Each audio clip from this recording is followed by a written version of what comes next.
बिस्मिल्लाहिर्रहमानिर्रहीम। अस्सलाम वालेकुम। गोल्ड सिल्वर और क्रूड ऑयल के एनालिसिस के साथ हॉबॉक्स गोल्ड की टीम की जानिब से वीक का स्टार्ट हुआ और एक ब्लड बाथ के साथ अगर गोल्ड की बात करें और अच्छा एक वाइड डाउन साइड का गैप से ओपनिंग हुई। अच्छी क्लोजिंग थी। फ्राइडे की जो है वो तकरीबन 5186 पे ऊपर क्लोजिंग हुई थी इसमें, और वो पैकेज अच्छा मोमेंटम बनाते हुए क्लियर भी था। और अगर ये न्यूज़ बेस्ड मामला ना होता तो इसको गोल्ड को एटलीस्ट ऐसे कंटिन्यूशन करना चाहिए था, और ये पर कम अज़ कम 52 15 की रेंज जो है उस पर टच करवा सकता है। लेकिन ये इसके अगेंस्ट हुआ, न्यूज़ ऐसी नेगेटिव है कि आज ओपनिंग तो ये थोड़ी सी ऊपर हुई और 5209 का इसने टॉप लगाया, वही 50 SMA को टच किया, और उसके बाद एक बहुत बड़ा डिक्लाइनिंग मोड आया कि ये 5206 से एक वक्त में 5020 तक इसका लो लगा। अभी भी गोल्ड जो है वो 5136 पे 5136 पर ट्रेड हो रहा है। $44 जो है वो माइनस है ओपनिंग से।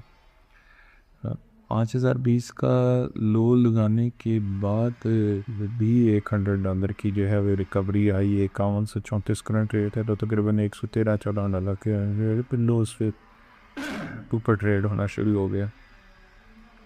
उसके बाद फिर ये 200 DMA को रिस्पेक्ट दी है इसने, जो मेजर इसकी सपोर्ट रेंज थी। जैसे कि आप यहाँ से भी देख सकते हैं कि 200 DMA का एरिया सेफ रहा।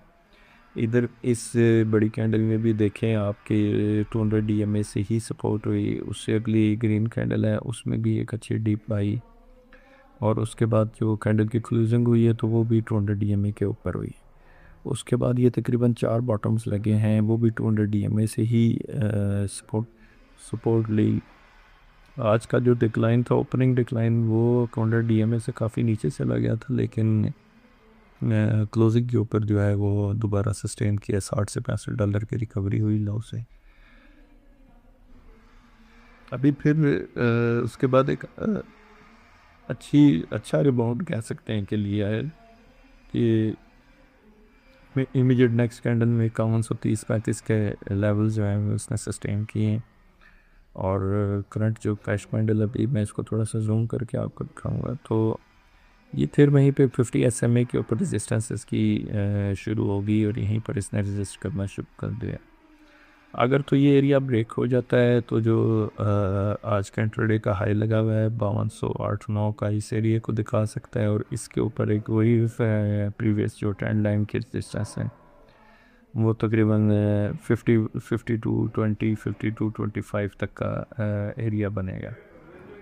और अगर ये एरिया डाउन साइड पे किक हो जाता तो 5060 की रेंज को अगर ये अब सस्टेन ना कर सका तो एक चीज़ बड़ी क्लियरली अपने माइंड में रखिएगा कि ये जो बॉटम लगा हुआ है 5015-20 वाला, इसको ये बड़े आराम से ब्रेक कर जाएगा। ट्रेंड बिल्कुल क्लियर नहीं है इसमें, इधर साइड मूव कर सकता है, इधर से ये अप साइड भी ले सकता है, और इधर से ये दोबारा लो के साइड पर भी आ सकता है। स्ट्रैटेजी अगर इंट्राडे की बात करें तो इसको सिर्फ अवॉइड करें ट्रेडिंग से। अगर बहुत नागवीर भी है पोजीशन लेनी तो 5000 का जो लेवल है वो ब्रेक ना है। जब तक प्राइसेस 5000 से ऊपर ट्रेड हो रही है गोल्ड में, किसी टाइम भी दोबारा तेज़ी की मूव, अच्छी तेज़ी की मूव है वो देखी जा सकेगा।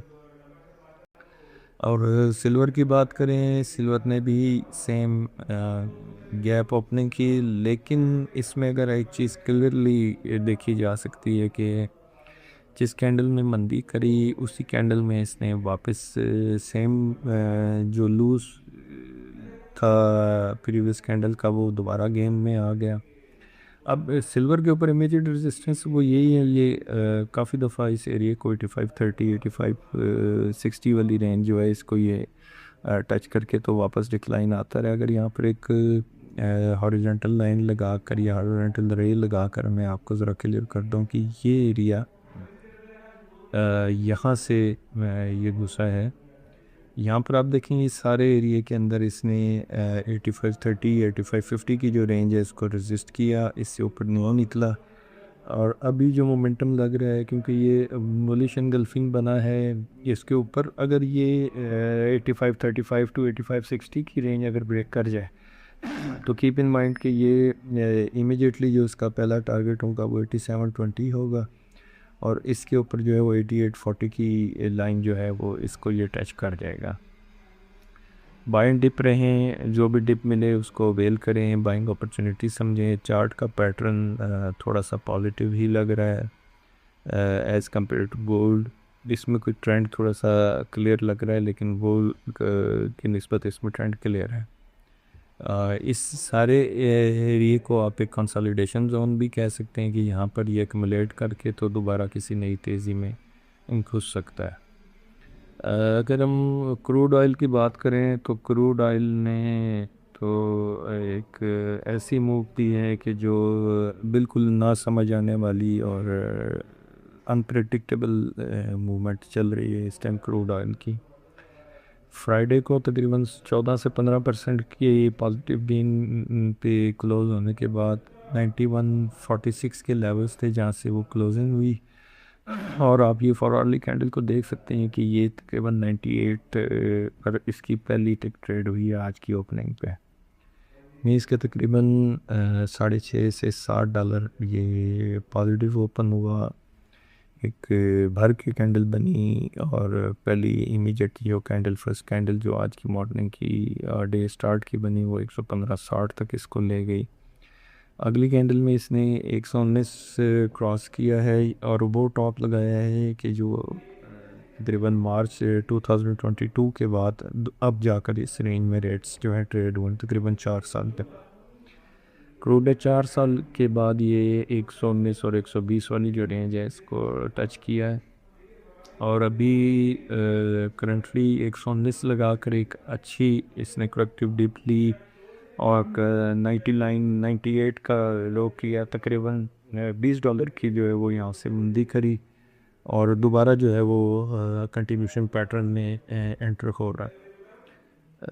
आप एक चीज़ और माइंड में रखें कि अभी ये हाई से तकरीबन $15 नीचे ट्रेड होने के बावजूद ये तकरीबन इंट्राडे में 14% से ज़्यादा जो है ये पॉजिटिव है, और $13 आलमोस्ट जो है ये पॉजिटिव खड़ा है। यहाँ से अगर ट्रेड के हवाले से बात करें तो जो आज का गैप ओपनिंग है 98, आप अपने माइंड में रखें 9735 के स्टॉप के साथ जो है वो इसमें तेज़ी की जा सकती है। 9735 का जो स्टॉप बनेगा उसके हिसाब से इसमें तेज़ी की रही, क्योंकि 9735 के नीचे जो है वो इसका जो है गैप फिलिंग हो जाएगी, और वो गैप फिलिंग जो लास्ट करेगी वो तकरीबन 91 की रेंज, 91 की जो लाइन है इसको ये दिखा जाएगी।